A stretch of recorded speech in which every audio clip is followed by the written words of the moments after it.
que viene del año 2019. Claro, ¿Y usted sabe qué pasó con el denunciante? Que el denunciante del 2019 contra Thomas Gregan Sons se retractó de la denuncia. Sí, así es. Sí, pero denuncias en relación con la posibilidad No, por eso, de que haya habido usted puede acoger la tesis de que esto es coincidencia, ¿de acuerdo? Eso es lo que va a investigar lo que le quiero decir es denuncias alrededor de los contratos que hubo, entre otras cosas, en la registraduría en el periodo anterior, no solamente los de Thomas Gregan Sons, sino muchos otros. Hay varias. Bueno, hay un informe de la MOE que es realmente escandaloso, por decirlo menos, de la cantidad de cosas que pasaron en la registraduría en términos contractuales en el periodo anterior. De eso se ha hablado poco y seguramente se hablará poco. En cambio, se habla más de esto, de la visita de la superintendencia a la registraduría, comenzando por, como diría uno coloquialmente, el burro hablando de orejas, ¿no? Porque la investigación contra la superintendencia la hace la Procuraduría y la anuncia la Procuradora, que es una persona que ha abusado de las competencias que tiene la Procuraduría y que permanentemente el Consejo de Estado anula decisiones de la Procuraduría por tomar decisiones sin competencia. Lo hizo la semana pasada y aquí lo comentamos en relación con la sanción que le impuso a Rodolfo Hernández.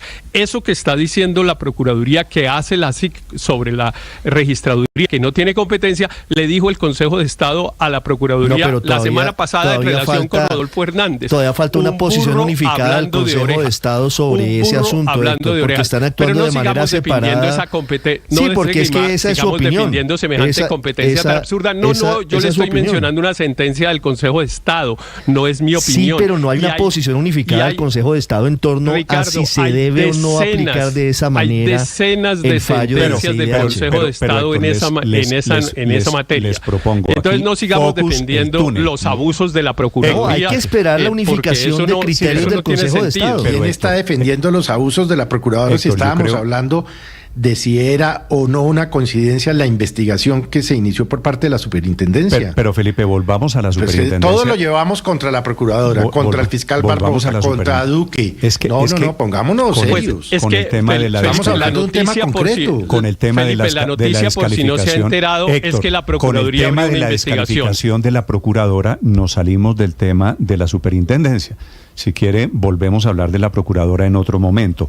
De la superintendencia, Héctor, me dice que usted está de acuerdo con la posición de Cielo Rusinski. No, señor.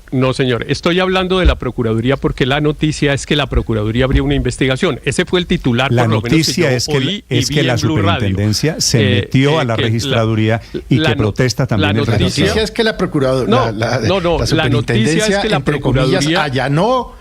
E inclusive, como lo acaba de dar con nombre propio Ricardo Espina, le quitó teléfonos a los servidores de la Procuraduría. La noticia es que la Procuraduría abrió una investigación y por eso estaba hablando de la Procuraduría. Pero paso a hablar de los temas de la superintendencia, sí, señor, como corresponde. Lo primero es que yo creo que realmente desde el punto de vista jurídico no hay ninguna duda que la superintendencia tiene competencia para adelantar investigaciones y visitas como la que hizo. De eso no se discute realmente. El doctor Penagos, que es un gran jurista, porque quiero decirle que el registrador nacional es un hombre serio y un gran jurista, no se queja de la competencia, nunca dijo que la superintendencia no tenía competencia. El registrador lo que dijo es que los funcionarios que habían hecho la visita habían abusado y habían utilizado facultades en forma excesiva y ese fue su reclamo, no que la superintendencia no tuviera competencia. Y en ese sentido, pues bueno, habrá que atenerse a lo que ocurra en las investigaciones sobre si efectivamente los funcionarios que investigaban abusaron o no. Pero déjeme terminar con esto, Néstor. Sí, ya, a mí me alegra que como consecuencia de esto se abra por fin una discusión sobre las facultades de las superintendencias que a mí en general me parecen exageradas e incluso en algunos casos inconstitucionales. Hasta ahora las veníamos aplaudiendo porque la ejercían gobiernos de los que pues había poca crítica. Como respecto de este gobierno hay tanta desconfianza, entonces ahora cada vez que una superintendencia actúa, todos se ponen alerta. Y realmente las facultades de las superintendencias, de todas, sí, Néstor, también hay unas diferencias. De todas hay que mirarlas desde el punto de vista de las garantías constitucionales, porque yo sí creo que algunas pueden llegar a ser inconstitucionales. También es Lo que cierto, pasa es que es imposible. Es que es diferente una investigación como habían hecho antes, una investigación por violación de competencia, por cartelización, por colusión a la hora de la contratación en entidades públicas o privadas, los carteles, esos, usted se acuerda, carteles del papel higiénico, carteles de medicamentos, de los pañales, eso fue, y esas competencias nunca han estado en entredicho. Aquí es porque la superintendencia, de casualidad, se metió a la registraduría investigando, Néstor, a Thomas Greganson. Y es muy difícil, Néstor, no articular y no amarrar las piezas del rompecabezas cuando el escándalo más grande que ha tenido un ministro del gabinete del actual presidente es suspendido precisamente por un tema de una licitación. Y esta licitación se amarra directamente con lo que dijo el señor presidente sobre el sistema electoral colombiano. Y el siguiente paso es la visita presuntamente abusando del poder de los funcionarios de la superintendencia a la registraduría y violándoles la intimidad, porque lo que el testimonio que hay es ese. Entonces, te falta un paso intermedio, María Consuelo. ¿Cuál me perdí? Pues cuando el presidente arremete contra el sistema electoral, ese paso intermedio entre los dos que tú dices. Ese fue el que dije que amarraba el episodio de la Cancillería y la suspensión del canciller con el episodio actual que está investigando la Procuraduría. O sea, es imposible no verlo como todo un libreto político, de intención política. Y por eso me parece que es completamente pertinente, primero, que el señor registrador, que acaba de llegar a su cargo, diga, pero ¿por qué nos están atropellando? Y la respuesta natural de la Procuraduría es que lo investigue. Modo suspicacia, Felipe, Néstor. Modo suspicacia en el que está usted, o modo casualidad en el que está la superintendencia, que dice que no tiene nada que Néstor, ver una cosa con la otra. Usted decide de qué lado se pone. Son las 8 de la mañana, 7 minutos. Señor Aurelio. Yo no me opongo a que las instituciones, cuando tienen competencia, procedan. Yo en eso, pues está bien que lo hagan. Pero vale la pena tomar nota de lo que dijo el registrador. Es que el que denunció no fue un señor por allá que estaba en una esquina. Y ustedes se lo dijeron en la entrevista. No es el periodista Ospina, no. Es el registrador Penagos el que dice, aquí hubo abusos. Entonces, está muy bien que ejerza las competencias la SIC, pero también está muy bien que se oigan las denuncias del doctor Hernán Penagos, porque pues estamos hablando después pues de la entrevista de 27 minutos 42 segundos que nos dio la doctora Rosinque, también a ver qué... Bueno, pero pues ella lleva, yo más o menos le calculé entre el 25 y el 30. Sí, yo le sumé ahí como 2,42 que me dio más o menos lo que conté. Pero Néstor, y pues sí que nos lo sacó en cara varias veces. Pero Néstor, yo insisto en el punto, ella puede ejercer sus competencias, pero también deben ser escuchadas las quejas y las denuncias del señor registrador, porque es que, ¿cómo vamos a hacernos de un lado y no del otro? Permítame un brinquito para Euclides Torres. Señor. Usted va a mandar la investigación de la silla vacía allá a la doctora Rosinque. Euclides Torres ha burlado la cartelización de sus empresas, incluso con llamados y sanciones que la SIC le ha hecho por esa cartelización. Y yo le recomiendo que que mande el dossier la semana entrante, porque van a venir nuevas cosas alrededor de los comportamientos contractuales del grupo de la malla empresarial de Euclides Torres. Guárdela ahí un poquitico el sobre, que el martes se lo puede mandar completo. Sí. Ok, 8 de la... Esa fue, Felipe, su pregunta, sugerencia, ¿no? Sí, Néstor, porque es que, pues en el caso del desfalco monstruoso de los carrotanques de La Guajira, pues es claro que ahí hubo, se coludieron 3 empresas de una misma, digamos, de un mismo grupo y tal, si lo podemos llamar así. O sea, pues una limitación a la competencia. Sí. Y en el caso de Euclides Torres, pues también, Néstor. Entonces, tan expeditos con Thomas Greganson y tan cuidadosos con estos dos casos, ¿no? 8 de la mañana, 9 minutos. Los acompañamos desde Blue Radio. Esta es una de las noticias del día y es, por supuesto, noticia que viene con la cola de la polémica alrededor de las actuaciones de las competencias, de los límites de la Una cosita adicional con ese buen rasero que marca Felipe. El otro punto es que durante 18 meses estuvo sin director en propiedad, sin cabeza, la Superintendencia de Industria y Comercio, sobre la cual dice hoy el gobierno es fundamental y clave para investigar posiciones de dominio, prácticas restrictivas de la competencia, como nos decía ahora la nueva superintendente Cielo Rusinque, quien, recuerde usted, se posesiona en febrero de este año, es decir, desde agosto del 2022, cuando se posicionó el presidente Gustavo Petro, hasta febrero de este año estuvo sin cabeza, estuvo acéfala, y ahora de repente tanto interés y tanta preocupación por lo que hace y no hace la Superintendencia de Industria y Comercio, Ricardo. Les leo un mensaje, porque es que en las redes queda todo, un mensaje que escribió el 1 de octubre del 2020 el entonces senador Gustavo Petro. Hace 3 años y medio. Sobre lo que él consideraba que eran las funciones de la Superintendencia de Industria y Comercio. A ver, sorpréndame. Superintendente de Industria, el mismo que me embarga mis ingresos a nombre de Duque, entonces presidente, ¿no? Plagió este mensaje equivocado, lo que dijo sobre Kelsen y demás.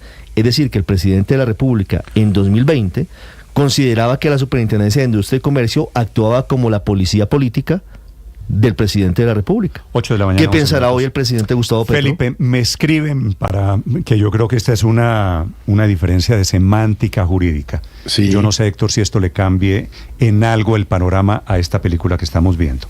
Me escriben desde la Procuraduría, Héctor, y me dicen que cuando llegó la inspección de la Superintendencia a la Registraduría se planteó así, Ricardo, como una inspección, y que están sorprendidos, no sé el alcance de este cambio, porque la superintendente está diciendo esta mañana que no era una inspección, sino que era una investigación, y que esos son dos cosas distintas. Los señores allá dijeron que era una indagación preliminar y que ellos estaban recaudando algunos elementos. Dijeron, se identificaron allí. Pero venimos la diligencia se llama inspección. Una inspección reservada. La diligencia se llama inspección, que se hace dentro de una investigación.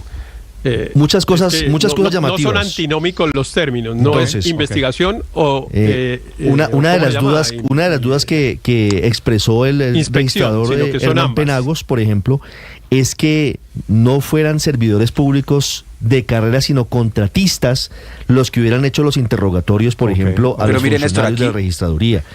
Aquí tenemos y que dos, tener por ejemplo, haber pedido, y reitero esto porque es lo que dice la Procuraduría en su informe, ¿qué tiene que ver el censo electoral y qué tiene que ver información sensible sobre elecciones con esta investigación? ¿Por qué la superintendencia pide esa información? Ese episodio es raro, efectivamente, 8 de la mañana. Pero es que esto está lleno de suspicacias por lo que ha dicho el presidente de frente contra Thomas Graham Sons. Pero definitivamente lo que hace la superintendencia en el marco de una investigación de prácticas restrictivas de la competencia son sus facultades, y no es porque Petro le da sus facultades. Recordemos que eso viene desde la OCDE. Es que desde que se hicieron los ajustes a las superintendencias, no únicamente a la de Industria y Comercio, lo que se buscaba justamente es que quienes ejercieran como superintendentes tuvieran un periodo fijo, tuvieran unas facultades que les permitieran realmente desarrollar investigaciones. Entonces yo no me precipitaría, Néstor, a sugerir que aquí hay una instrumentalización de la superintendencia. Yo creo que Cielo Rusinque, que todos sabemos muy bien, es una mujer muy cercana al presidente, pero además absolutamente comprometida con la causa política del presidente, está ejerciendo sus labores con toda la responsabilidad. Pero está buscando abogada, ¿no? Es una excelente abogada, es una doctorada en Derecho y está buscando justamente ejercer sus labores con toda transparencia. Por eso nos da una entrevista de media hora poniendo la cara, sabiendo que este es un espacio que seguramente percibe ella como hostil. ¿Con qué ánimo? Con mostrar que sus actuaciones son transparentes y acordes a la ley. Entonces yo no me precipitaría, y seguramente el doctor Penagos, hay que abonarle que la entrevista fue buena desde el punto de vista de transparencia. Sí, Felipe, iba a decirle, yo creo que hay que ser rigurosos. Estamos en etapa de investigación. Claro que hay suspicacias por las muchas coincidencias que ella, le reconozco, amablemente respondió. Y esas explicaciones no se la dan allá a una emisora, sino tendrán que dárselas a la Procuraduría. Pero Néstor, terminemos esta conversación que usted ya quiere terminar por razones de tiempo, por supuesto, porque hay muchos otros temas, pero con el punto de las facultades de la superintendencia, porque es que las facultades realmente son exageradas a mi modo de ver. Sobre todo la Superintendencia de Industria y Comercio termina metido en todo. Yo no sé si usted recuerda la amenaza que hizo el superintendente de Industria y Comercio, Andrés Barreto, cuando Daniel Samper usó, digámoslo indebidamente, las imágenes de los hijos del presidente Iván Duque. Me acuerdo. El superintendente amenazó con multar a Daniel Samper Ospina por utilizar esas imágenes. Claramente un ejercicio de policía política, digamos, y eso, pues que es solo un caso, hay muchos otros, realmente debería haber prendido las alarmas sobre las facultades de estas entidades. Claro no las prendió en ese momento. No las prendió en ese momento, y en cambio ahora sí, y me parece bien. Yo sí creo que no solo esta superintendencia, sino todas las superintendencias, que además ponen unas multas que aquí pasan como si nada. Multa de 3.000 millones de pesos. Una multa de 3.000 millones de pesos quiebra una empresa, es casi confiscatoria, y sin embargo pasa simplemente como una nota. Bueno, ninguna empresa, pero en fin, me deja la precisión, porque es que la investigación del ex superintendente Andrés Barreto no era como policía política. Recordemos la película completa. Era porque había un uso y un usufructo económico de unas imágenes de unos niños que eran los hijos del presidente. Sí, hay diferencias seguramente, pero es cierto que ahora, usted no compare que como lo hicieron en el pasado, entonces nos ponemos en modo foca a aplaudir esta mañana, porque yo no sé si sea comparable lo de Daniel Samper con lo de Tomás. Néstor, varios reconocidos juristas le hacen una ayuda de memoria a la muy destacada abogada Cielo Rusinque sobre la necesidad de una orden judicial para sacar copias espejo de los teléfonos celulares. La doctora Rusinque extrañamente aquí dijo que ella no necesitaba la orden de un juez. El artículo 15 que ella cita de la Constitución prevé que la realización de interceptaciones o registros y otras actividades probatorias que según la Constitución están sometidas a reserva judicial requieren orden judicial. No pueden ser practicadas ni por superintendencias sin una orden judicial que en este caso no llevaron a la registraduría. Estás escuchando Blue Radio.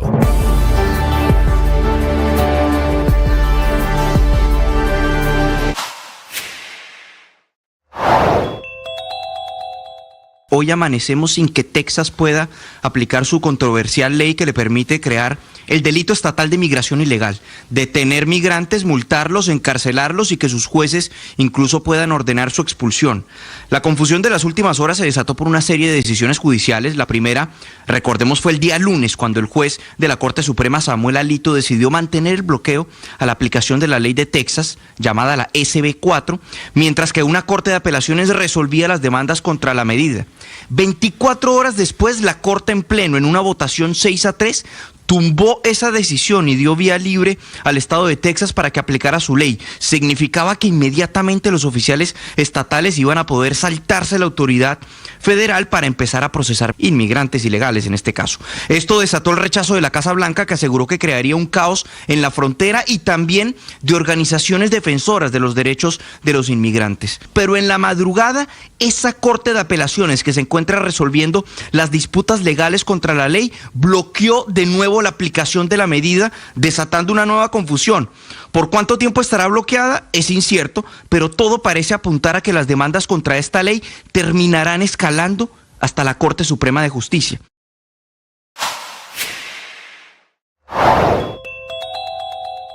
Se acabó el cese al fuego con la disidencia de las FARC. Hace un poco más de 6 horas y media quedó sin efecto ese cese al fuego con la disidencia de Iván Mordisco, que van a seguir gozando de los beneficios de la mesa de diálogos y, por supuesto, del estatus político que les dio el gobierno del presidente Gustavo Petro. El fin de la tregua bilateral y donde la fuerza pública a partir de ahora debe reanudar los operativos y operaciones es en Nariño, Valle del Cauca y, por supuesto, en Cauca, donde la disidencia se ha ensañado con la minga indígena. Allí fue donde asesinaron a Carmelina Yule, que es la lideresa indígena, y han sido 3 ataques armados en 48 horas de ese grupo ilegal contra la población civil, que está decidida a capturar a los responsables para someterlos a la justicia indígena. Ya están identificados alias Cholinga, Amazonas, Chinga, Zapata, John Gutiérrez y Jefferson Taquinás del Frente de Dagoberto Ramos e indígenas, por los que el gobierno está ofreciendo hasta 130 millones de pesos de recompensa por información que permita su captura.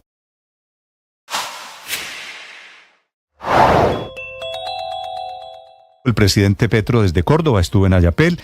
8 de la mañana, 20 minutos, cifras del día con la apertura de los mercados. Un dólar cayendo en Colombia, 4 pesos. En su cotización promedio llega a 3.890, aunque alcanzó a estar más abajo, 3.881 pesos. Cotización mínima en estos primeros 20 minutos de negociación. En el mundo, el dólar se fortalece 0,26% frente a las monedas más fuertes. Los mercados hoy están atentos a las decisiones de la Reserva Federal de los Estados Unidos sobre tasas de interés. Los analistas consideran que hoy este Banco Central pues no se animará todavía a bajar sus tasas y las mantendrá estables en el actual nivel del 5,5% porque aún no se siente cómodo con el actual nivel de la inflación. Pero más allá de la decisión de hoy, serán importantes en horas de las tardes las pistas que entregue la Reserva Federal sobre la economía, proyecciones económicas y sobre el futuro de las tasas de interés. Entre tanto, la inflación anual en el Reino Unido durante febrero bajó desde el 4 hasta el 3,4%, por debajo del 3,5% esperado por los analistas. Este es el dato más bajo desde septiembre de 2021. Y en Colombia, un total de 136 millones de toneladas de carga transitaron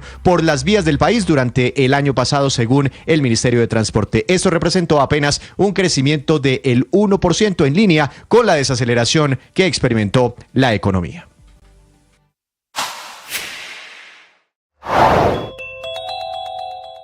En las últimas horas, en Noticias Caracol, el ministro Guillermo Alfonso Jaramillo llamó al diálogo porque, según su nueva teoría, con las reformas, las EPS no van a desaparecer y seguirán a las afiliaciones de los pacientes. Esa teoría también dice que la reforma no va a estatizar nada. Dice el ministro que el 75% de la infraestructura en salud es privada y que se mantendrá operando en el nuevo modelo. Otra cosa piensan los 8 senadores que firmaron la ponencia de archivo de la reforma en la Comisión Séptima de Senado, que amanecen llenos de recusaciones como otra estrategia para revivir lo que parece imposible. Una situación política que coincide con el alza de medicamentos escasos. El propio Ministerio de Salud ya reconoce que son 25 medicinas las que no se encuentran en las farmacias de Colombia, algunas específicas para enfermedades mentales o insulinas, pero también otras muy comunes como el acetaminofén. Lo grave es que el ministerio reconoce el listado de los escasos,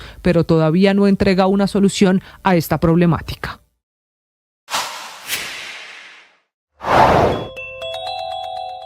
En Antioquia, anoche tarde en una finca en Apartadó, mataron a un niño de 14 años y a una mujer de 30 años, que eran miembros ambos de una comunidad de paz en San José de Apartadó. Todo una gran paradoja. Allí, muy cerquita, había estado el presidente Petro hace apenas algunas horas. Lo habían advertido esos integrantes de la comunidad de paz, lo habían denunciado, diciendo que los iban a matar. Finalmente llegaron anoche a una finca, se llama Las Delicias, y efectivamente los mataron y nadie hizo absolutamente nada. Una manera de expresar nuestra generosidad es compartir nuestros conocimientos, es ayudar a los demás. Tú y yo no lo sabemos todo, pero hay muchas cosas que sí sabemos por nuestra formación, por la manera como hemos vivido. Si queremos construir contextos de seguridad, si queremos que nuestros vínculos sean funcionales, necesitamos ser generosos y compartir eso que vamos descubriendo como verdadero, como urgente, como necesario, como importante. Y lo hacemos con humildad, y lo hacemos con cariño, y lo hacemos seguros que lo que damos regresa. Lo hacemos convencidos que así como enseñamos a otros, otros nos van a enseñar a nosotros para ser más felices. Ánimo, tú eres una persona con mucho para dar. Tú sabes.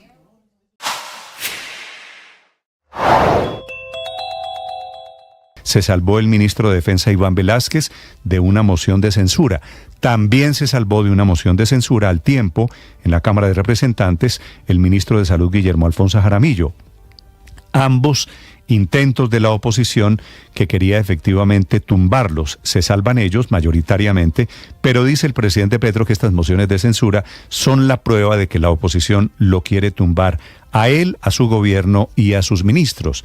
La verdad es que a todos los gobiernos de aquí para atrás a todos les han intentado tumbar ministros siempre la oposición. Es una herramienta democrática.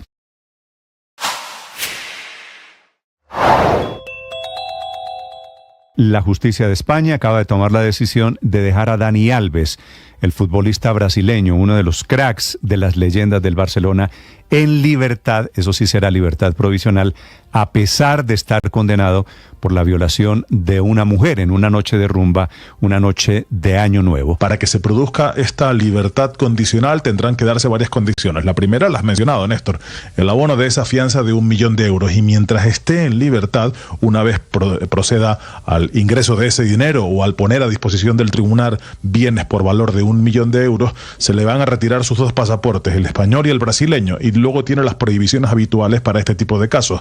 No podrá salir del territorio nacional, tendrá que comparecer ante un juzgado o comisaría de policía cada semana y cuantas veces sea llamado por la autoridad judicial. Asimismo, Alves no podrá acercarse a la víctima de la violación a una...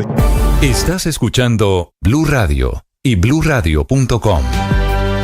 Un colombiano es noticia hoy en los Estados Unidos, se llama Bernardo Moreno, que es el hermano de Luis Alberto Moreno, que fue, Felipe, seguramente usted lo recuerda, ministro hace muchos años en Colombia, fue un legendario director del BID. Su hermano Bernie acaba de ganar, Felipe, una curul en las elecciones más cerca, va a ser senador seguramente, porque ganó las primarias, senador del Partido Republicano.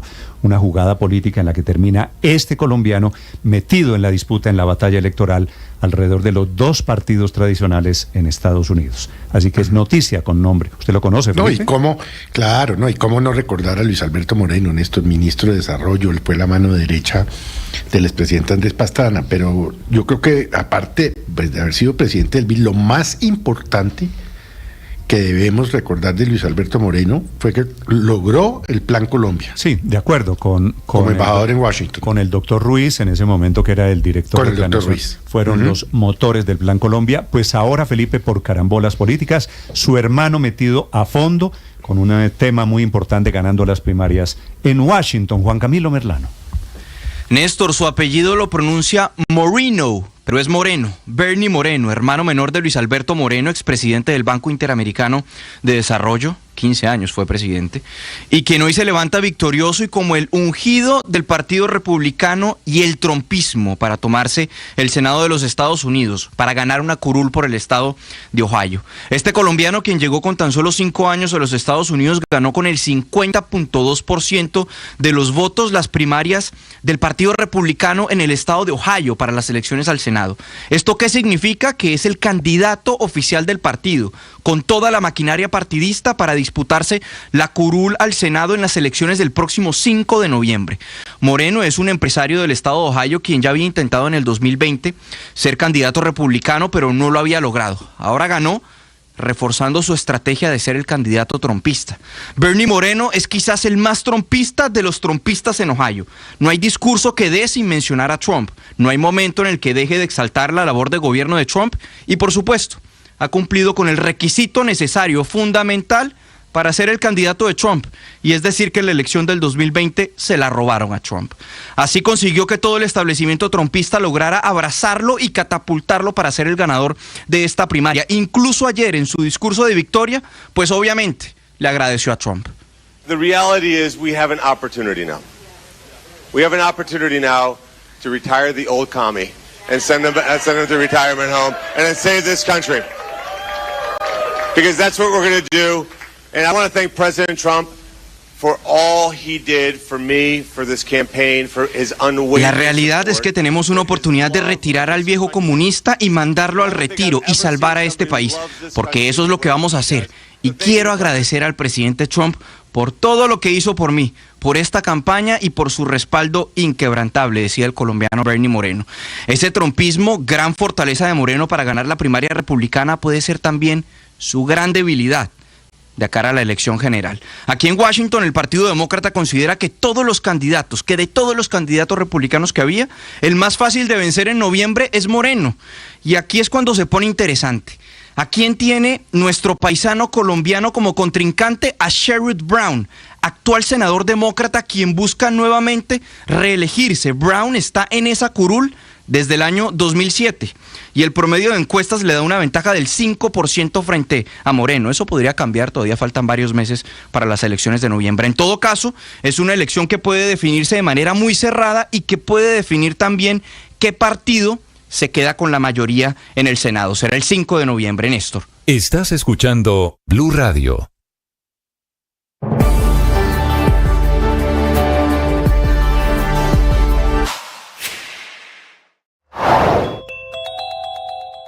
Los hallazgos consignados en el informe preliminar de la Procuraduría sobre las posibles irregularidades cometidas por funcionarios de la Superintendencia de Industria y Comercio durante una inspección adelantada la semana pasada en la sede de la Registraduría ameritan explicaciones del Gobierno Nacional.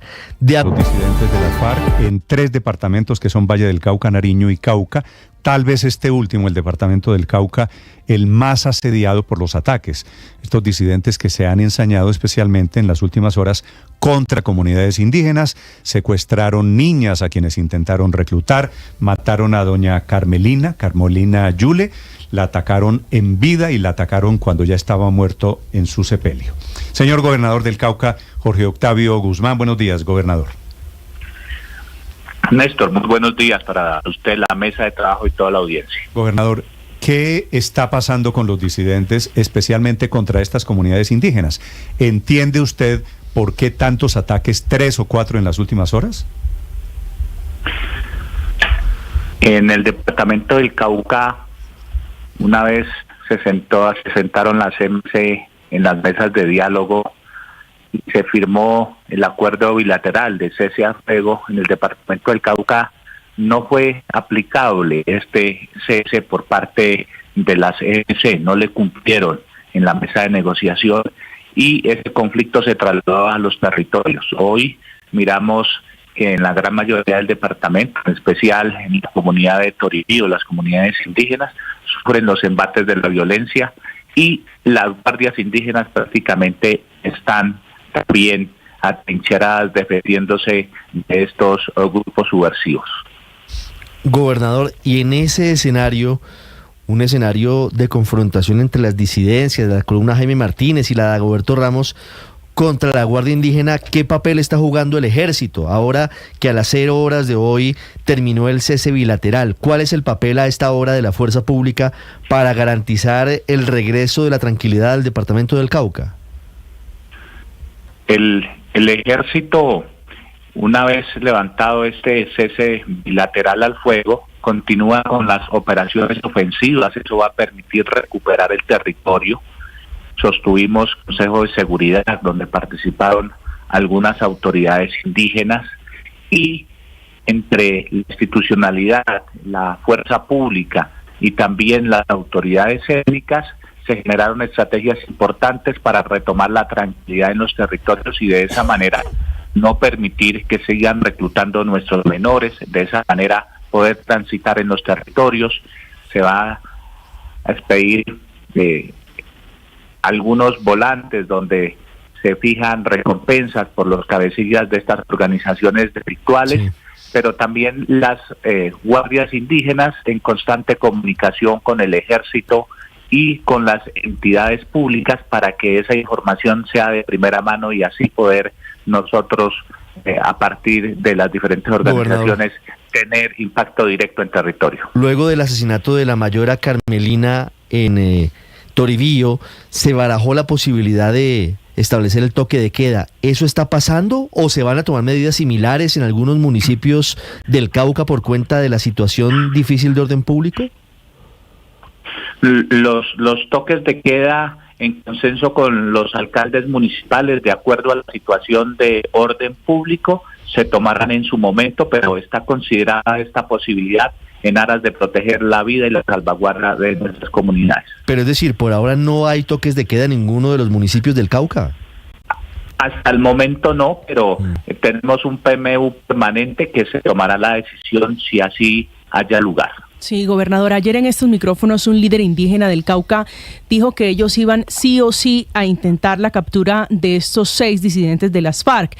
Aún sabiendo cuál es el precio, ya lo hemos visto, gobernador, que no les importa y que disparan. ¿Cómo está el ejército, cómo está la gobernación apoyando a los indígenas para evitar haya una tragedia mayor? Es entendible que los indígenas, su arma que tienen es un bastón de mando y estos grupos subversivos es un fusil. No hay una correlación directa para que nuestras comunidades indígenas puedan exponerse. Les hemos llamado a la calma, a la tranquilidad y que sea el propio ejército a través de la información que nuestras comunidades indígenas puedan suministrar para que hagan la persecución legítima de estos grupos al margen de la ley. Sí, es casualidad, gobernador, que la disidencia se haya ensañado particularmente con la comunidad indígena, con este ataque donde murió la mayora Carmelina Yule, con el reclutamiento de las 2 menores, con el explosivo que le instalaron a otro líder indígena y que por fortuna se frustró. ¿Eso es fortuito o es orquestado? ¿Hay algo particular o puntual de la disidencia contra los indígenas? En los sectores donde hay cultivos de uso ilícito, que son las fuentes de financiación de estas estructuras delictuales, para ese caso particular, donde hay cultivos de marihuana, son territorios que estratégicamente quieren apropiarse estos grupos al margen de la ley. Hoy están en confrontación con nuestras comunidades indígenas que han manifestado no dejarse arrebatar los menores de edad en ese reclutamiento, pero tampoco cercenar sus derechos a la movilidad. Por eso que en este sector es de interés de estas organizaciones delictuales y nosotros estamos convencidos que con el apoyo de la fuerza pública vamos a escalar esta guerra en el territorio. Gobernador Guzmán, ¿a qué obedece la escalada de reclutamiento de niños por parte de las disidencias en el Cauca? El asesinato de la mayora Carmelina Yule se da cuando ella y otros indígenas intentan rescatar a uno de estos niños de las garras de la columna de Dagoberto Ramos, pero tenemos el caso de las últimas horas. ¿Por qué se recrudece en este momento el reclutamiento de niños por parte de las disidencias? En el momento en que se firmó el cese bilateral al fuego, considero que fue un periodo que les permitió a estas estructuras fortalecerse de manera financiera, pero también aumentando su pie de fuerza. Una de las estrategias que tienen para el aumento del pie de fuerza es el reclutamiento de menores de edad, sobre todo en comunidades indígenas que son las más vulnerables a este flagelo. Pero es decir, ¿el cese del fuego fue aprovechado, si lo entiendo bien, gobernador, por las disidencias para fortalecerse militarmente y para fortalecer sus negocios ilícitos? No cabe la menor duda que fue así. ¿Usted es partidario de que se mantenga la situación como está con la suspensión del cese y se persiga militarmente a las disidencias en ese sentido, gobernador? Soy partidario de que debe reanudarse el diálogo, pero en condiciones serias, que a la mesa de diálogo le hace falta otros actores, sobre todo acompañamiento y verificación del territorio, que es un sofisma de distracción si firmamos un acuerdo de cese bilateral al fuego, pero la guerra continúa en los territorios arrebatándole la vida a nuestros líderes campesinos, indígenas y afros y toda la población caucana en especial, que es la que más sufre los embates de estos grupos al margen de la ley. Considero que se debe sentar en la mesa, pero con una voluntad seria y transparente de poder cumplir los acuerdos. De lo contrario, simplemente seríamos utilizados como un instrumento mediático para fortalecer sus estructuras y sus estrategias lícitas. Gobernador, lo que pasa es que la mesa sigue instalada, solo fue suspensión del cese al fuego bilateral en esos 3 departamentos. ¿Ustedes tienen alguna cifra de cuántos niños tiene la Dagoberto Ramos en su departamento, gobernador, reclutados? La mesa sigue instalada, pero nosotros no la reconocemos en el Cauca, porque definitivamente en esa mesa lo único que se está permitiendo son acciones de fortalecimiento de estos grupos insurgentes, y por eso considero que se debe respetar la vida de la gente antes de una mesa de negociación inoperante. Sí, lo que pasa es que usted dice no la reconocemos y la reconoce el gobierno nacional, la promueve el presidente Petro. Con estatus político, gobernador. Eso, ¿cómo quedamos ahí, gobernador? Quedamos en una razón muy sencilla, que la mesa la están reconociendo de diálogo, pero desde que está la mesa de diálogo se incrementan las muertes en nuestro departamento. Materialmente, eso tiene un mensaje muy importante, que es inoperante. Es el gobernador del Cauca, Jorge Octavio Guzmán, con la situación ahora que se acabó esta figura, la de la tregua, el cese al fuego con los disidentes de las FARC allí en el suroccidente de Colombia. Gracias, gobernador, le deseo mucha suerte. Bueno, a ustedes Adiós. Son las 8:39 en Mañanas Blue. Estás escuchando Blue Radio.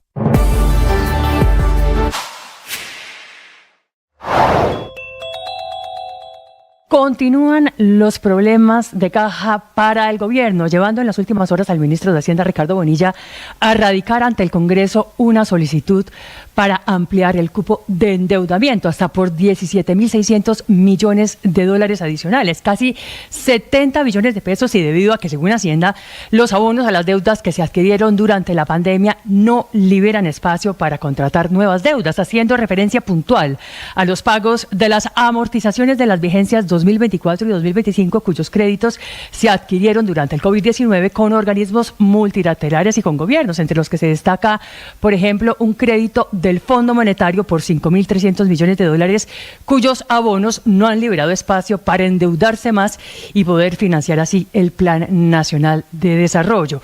Galimatías, que hoy tiene al gobierno pidiéndole cacao al Congreso y que se agrava además con unas finanzas públicas que ya están al límite de la regla fiscal y que se ha venido agravando con los fallos de la Corte Constitucional que han venido tumbando a pedazos la reforma tributaria.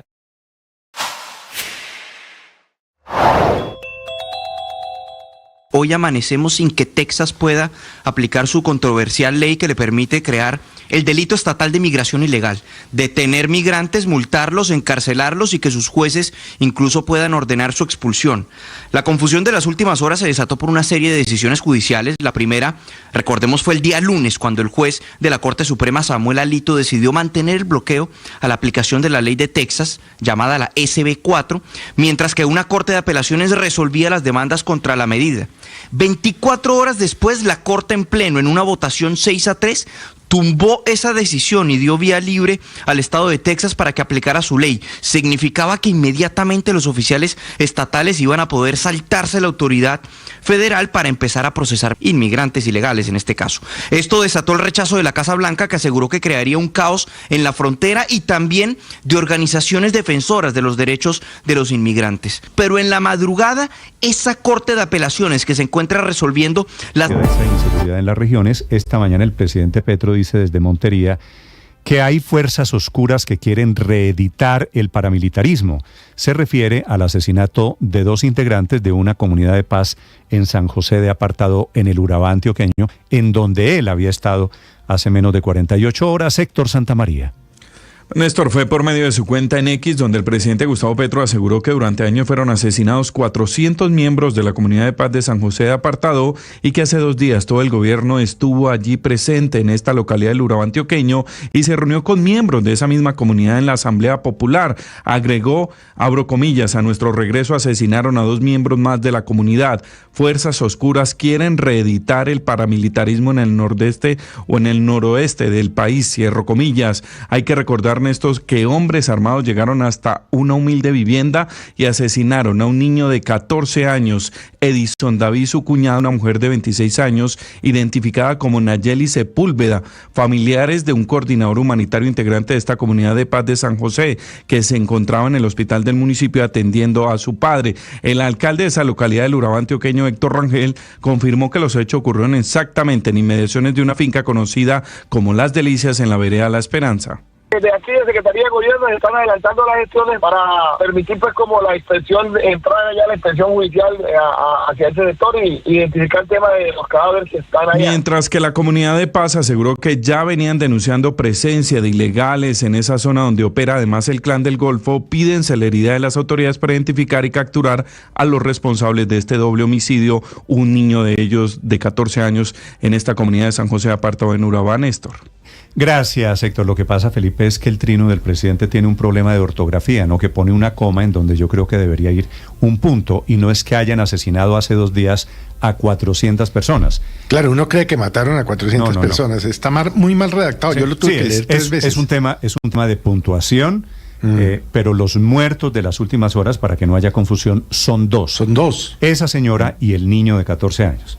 Pues que no es un tema menor. Lo que pasa es que el presidente dice, históricamente son 400 las víctimas en esa misma comunidad. Y este tema de la situación de orden público es uno de los motivos del mensaje de esta mañana del expresidente Álvaro Uribe, que habla de la situación del país para llegar a la conclusión de que no se puede convocar a una asamblea constituyente para tramitar las reformas sociales o las reformas a la situación de orden público. Mateo Piñeros. Sí, señor Néstor, pues la idea del presidente Gustavo Petro de convocar a una asamblea nacional constituyente sigue generando reacciones. La última la del expresidente Álvaro Uribe, quien publicó un video hablando sobre las dificultades que ha tenido la política de paz total, y al final se refiere a esta propuesta de Petro, señalando que podría ser un riesgo para la democracia y que por eso no se debe implementar. Confundir las soluciones sociales y económicas con cambios constitucionales cuyos intentos crean innecesarios riesgos a la democracia. Néstor, recordemos que aunque desde la oposición han rechazado esta propuesta, el ex vicepresidente Germán Vargas Lleras dijo aquí en Mañanas Blue pues que la apoya y señala que de esta manera Petro podría ser derrotado en su propia constituyente. Es que lo que no me gusta y no me suena es que estén permanentemente chantajeando al Congreso y a las otras ramas del poder público con la amenaza de la convocatoria de una constituyente. Que la convoquen, a ver qué resultado se logra de esa convocatoria. El presidente Petro manifestó que la constituyente que propuso al pueblo no es entre los dirigentes tradicionales del país ni entre los políticos para medir fuerzas, sino que es una manera de entregarle el poder al pueblo para poder llevar a cabo esas reformas que él ha propuesto. Mateo, entiendo que la respuesta de esta mañana del expresidente Uribe es no va a tomar el mismo camino de Vargas Lleras.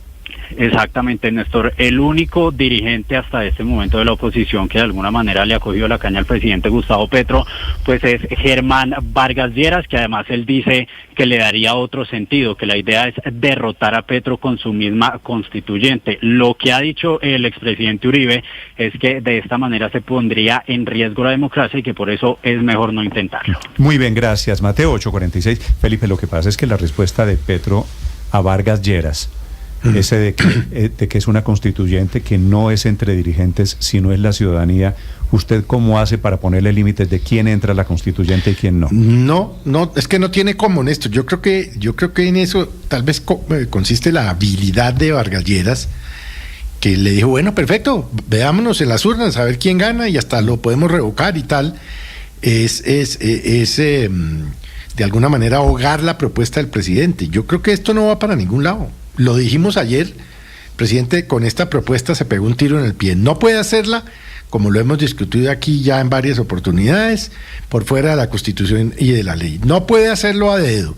Es decir, no puede hacerla. Pero la respuesta de Vargas Lleras, Felipe, entre otras cosas, después de que el presidente dijo lo que dijo, eso de que no es una constituyente entre dirigentes, hágame el favor, ¿no? Pues, pero Néstor, ahí lo que se evidencia... Es que las constituyentes son entre dirigentes, ahora hay que escoger buenos... No, y son procesos políticos. O no dirigentes. Lo que se evidencia con la respuesta del señor presidente al doctor Vargas Lleras es, primero, que no está pensando en serio a través del Congreso. O sea, que no está pensando en convocar esa supuesta constituyente que quiere convocar a través del Congreso, porque esa era una de las premisas de Vargas Lleras. Entonces está diciendo de antemano, yo no voy a ir a sacar una ley para convocar la constituyente, que es lo que dice la norma. Y la otra cosa es que lo pretende sacar de la competencia política con el argumento más inconstitucional de todos, y es que él no tiene los mismos derechos que el supuesto pueblo del que él habla. O sea, que Vargas Lleras no es pueblo, que no es un ciudadano y que no tiene derecho a participación política. Que Vargas Lleras, por ser dirigente, no tiene derecho. No es un ciudadano. Exacto. Pero yo no sé si esto aguanta. Yo no sé, Felipe. Es absurdo. Héctor, usted es abogado y es de los mejores abogados que yo conozco en este país. ¿Usted cree que ese argumento de es una constituyente pero no para dirigentes tiene posibilidades de... No, por supuesto ninguna, Néstor, por supuesto, pero es que es una reiteración de que la propuesta del presidente Petro, como yo lo he dicho desde el primer minuto, no es en serio. Lo que yo descubrí ayer, bueno, no es un descubrimiento, pero ratifiqué ayer, digamos, con un trino del presidente Petro, es que es un eslogan de su gobierno, igual que era el eslogan del Acuerdo Nacional. Llevamos año y medio hablando de Acuerdo Nacional sin haber hecho el menor intento de lograr un acuerdo, porque nunca hubo ningún intento, ni se intentó hablar con alguien, ni se puso una metodología, ni se identificaron unos temas, nadie tenía ningún interés en hacer un acuerdo. Y vamos a durar una constituyente que nace en desacuerdos. Y vamos a durar año y medio. Y vamos a durar año y medio hablando de constituyentes sin que nadie formalice la propuesta de convocatoria. Ayer el trino que me llamó la atención, y yo lo retriné porque realmente me pareció muy curioso, yo no sé si ustedes lo vieron, el presidente pone un videíto cortico de un evento en el que estaba en Córdoba y había unas personas bailando, haciendo bailes típicos, y entonces saca el videíto del baile y pone en modo constituyente. Entonces, pues claro que a mí me dio risa, por supuesto, porque pues si la constituyente es que nos vamos a reunir a bailar, pues yo también quiero ser constituyente. Me parece divertido, pero eso no es en serio. Pero eso no es en serio, eso no es para producir resultados concretos. Y por eso las reacciones tampoco son serias. Ahora déjeme decir esto, Néstor. Ojalá usted tenga razón de que esta aventura de la constituyente no es en serio. Pero déjeme decir esto, Néstor. Es un gran cañazo político. Porque si es en serio, esto significa darle la vuelta al país. Yo no sé si para bien o para mal. Pero ¿cómo lo van a hacer? Pero mire, déjeme decir, para no perder el tiempo en esto, solamente porque sí quiero resaltar una postura que me parece que es muy importante resaltar, la del senador David Luna. El senador David Luna es prácticamente el senador más visible del partido Cambio Radical, es decir, del partido que lidera Germán Vargas Lleras. No se alcanzó a terminar la entrevista de Germán Vargas en Blue Radio cuando David Luna estaba rechazando la postura de Germán Vargas porque la considera irresponsable. Realmente me pareció un trino que muestra el carácter del senador, porque era, mire, aquí no nos pongamos a jugar con la democracia, a hacernos desafíos entre machitos. No lo dijo así, yo lo estoy traduciendo. Él lo dice de manera mucho más respetuosa que lo que yo lo digo. A los Riveros. Él lo dice de manera más respetuosa como yo lo digo. Claro, él es un canciller. Pero eso era lo que estaba diciendo. Mire, aquí no nos pongamos de irresponsables a jugar a ver quién es el más machito. Aquí lo que está en juego son las instituciones y la democracia de ese país, y los tenemos que protegerla. Así que aplausos para el senador Luna. Suponga usted que usted tiene razón, voy a suponerlo. Lo que hizo la jugada Felipe de Vargas Lleras, de decir yo me meto, si el presidente quiere asamblea constituyente yo me meto, lo que termina haciendo el presidente es decir no, ni Vargas Lleras ni la gente de la oposición, lo cual va a enterrar la idea de la asamblea constituyente. Claro. Y no tendrían los votos. No tendrían los votos ni siquiera de Cambio Radical, porque ya David Luna dijo que él no le jala. O sea, Vargas Lleras gana porque sería constituyente, o Vargas Lleras gana porque entierra la idea de una asamblea constituyente. Néstor, la respuesta del presidente Petro a Germán Vargas es la del, llamémosle, del ideal, lo que se buscaría idealmente con una constituyente. Pero esa constituyente, ¿qué se buscaría? Primero... No, perdóneme Álvaro, que esa no la entendí. ¿Idealmente una constituyente sin líderes, dice usted? No, pues que realmente represente la voluntad del pueblo y que sea una cosa democrática que una. Esa es teoría de Petro de que los líderes del país no representan al pueblo. Eso es lo que estoy diciendo, que el ideal es una constituyente que de verdad manifieste la voluntad popular y ojalá de consenso, que se pongan de acuerdo todos y esa constitución unifique a una nación en vez de dividirla. Pero eso es muy difícil. En este momento, pues todo lo que se ha dicho es muy poco viable.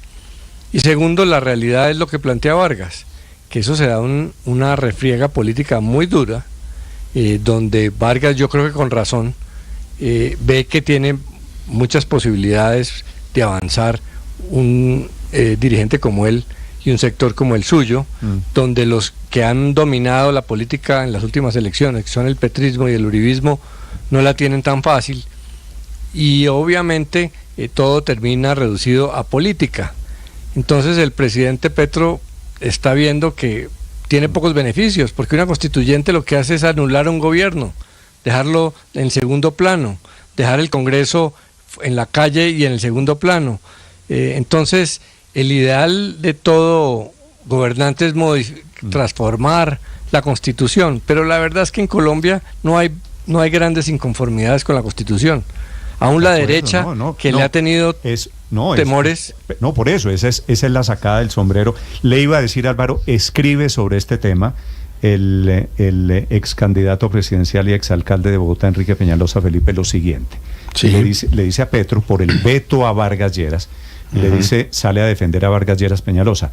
No es usted el que va a decir quién puede ser candidato a la constituyente y quién no. Si se convoca una asamblea constituyente, puede ser candidato o ser elegido a ella cualquiera. Me da la impresión de que Peñalosa está diciendo en el fondo, yo también me meto a la asamblea constituyente.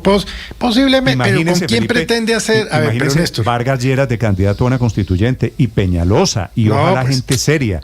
Y ¿con quién pretende hacer la constituyente? Serios. Sí, pero ¿con quién pretende hacer la constituyente el presidente Petro? ¿Con la primera línea? ¿Eso es lo que está pensando? Él lo que tiene en mente es llamar al pueblo a hacer esos cabildos y pretender que esas demandas del pueblo, o esas demandas en esas reuniones que está haciendo, se vuelvan norma legal, norma constitucional, pero no ha explicado cuál es el vehículo. Y está hablando del poder constituido, Daniel, y el poder ayer no dijo que para qué reforma la salud que ya se había hecho. Daniel, le leo el último párrafo del mensaje. Sí, eso es cierto, Felipe. Que acaba de poner Peñalosa, sí. Felipe. Personalmente tengo varios temas que considero deben estar en la Constitución y estoy listo para postularme si llegara a convocarse. ¿Ve? Es decir, Felipe, pues... bueno, si hay otro peso pesado que se lanza a la piscina. Otro patico para el agua. Entonces, Felipe, ya vamos en dos, Vargas Lleras y Peñalosa. Y ojalá, digo yo, a diferencia de lo que dice el presidente... Que seguramente al presidente le gusta menos Peñalosa aún que Vargas Lleras. No, cuando le digan Peñalosa también va para la constituyente, es que no tiene cómo vetarlos, Felipe. El presidente totalmente violatorio de sus derechos. Si el trámite es el trámite constitucional, como lo hemos venido diciendo y ha insistido Héctor Rivero, es que así es una constituyente, no se puede hacer de otra manera, no puede vetar absolutamente a nadie. Ahora, si pretende uno extraconstitucional con los de la primera línea o yo no sé con quién, pues eso tampoco lo va a poder hacer. Es que la política la hacen políticos, Felipe, y la Asamblea Constituyente... Él se declaró comandante de la primera línea. Pero no creo que el presidente esté pensando en invitar a gente de primera línea a ser constituyente. Pero ¿cuál es el pueblo? Seguramente habrá, si hay una constituyente, seguramente habrá algunos delegados de la primera línea, como hubo en el 91...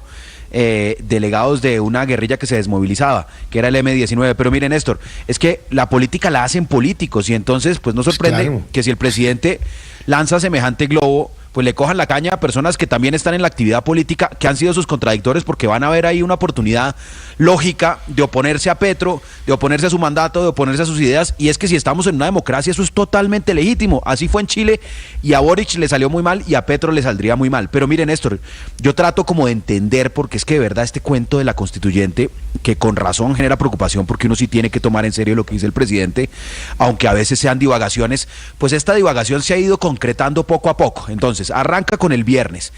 Después en la entrevista, básicamente diciendo, vamos a una asamblea constituyente. Sí. Todo el mundo asume que se trata de la asamblea constituyente que explica la Constitución en su procedimiento.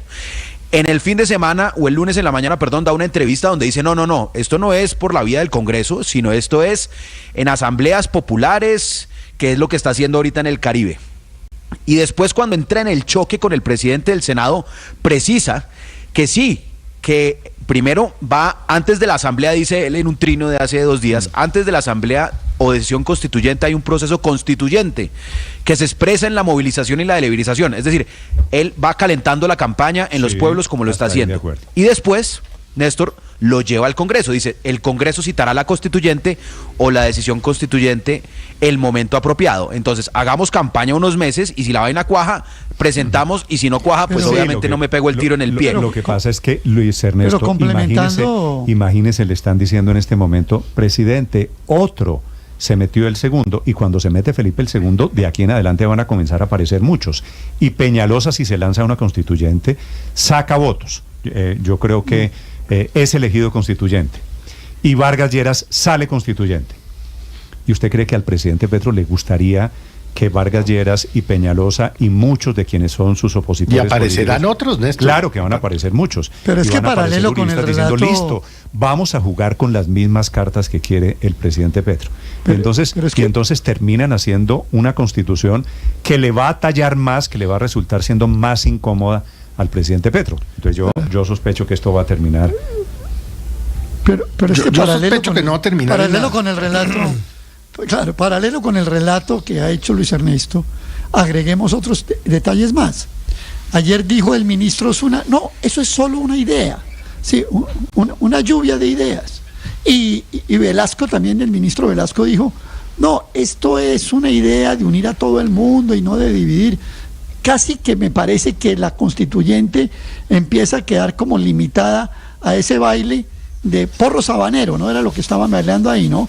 Porro sabanero, creo que es ahí por el pasito, uno puede decir el porro sabanero muy cordobés, que a Petro le gusta, le estaban bailando, y él dice que esa es la constituyente. Por eso yo creo que, aunque algunas personas me dicen que no eche calificativos a Petro con esta iniciativa, vuelvo y digo, es un demagogo, es haciendo demagogia. Que no se molestaron algunos que dijeron, oiga, no, esto no es con adjetivos. No, cuando la gente hace demagogia, cuando la gente hace payasadas, pues se les dice demagogos, porque lo que están haciendo, Aurelio, no es engañando a los juristas ni excluyendo. Arrancó en demagogo y ya va en payaso, diciéndole al presidente, me parece. Pero Néstor, se lo digo en serio, Aurelio. Yo creo que hay que respetar, yo intento respetar el debate político. Néstor, pero ¿por qué no pedimos las propuestas políticas? Pero ¿por qué no pedimos el respeto por el pueblo? ¿Por qué no pedimos el respeto por la sociedad colombiana, que es la que está siendo engañada? A Rivero no lo engañan porque es un gran jurista. A usted y a mí no nos engañan porque somos entendidos. A los políticos como Vargas y Peñalosa no los engañan, pero que no los están engañando a la señora que está parada allá bailando el porro sabanero en Ayapel. Ella sabe que está bailando, ella sabe que está bailando y no que está en la constituyente. Ella sabe que aún si el presidente pone que ese está en modo constituyente, esa señora sabe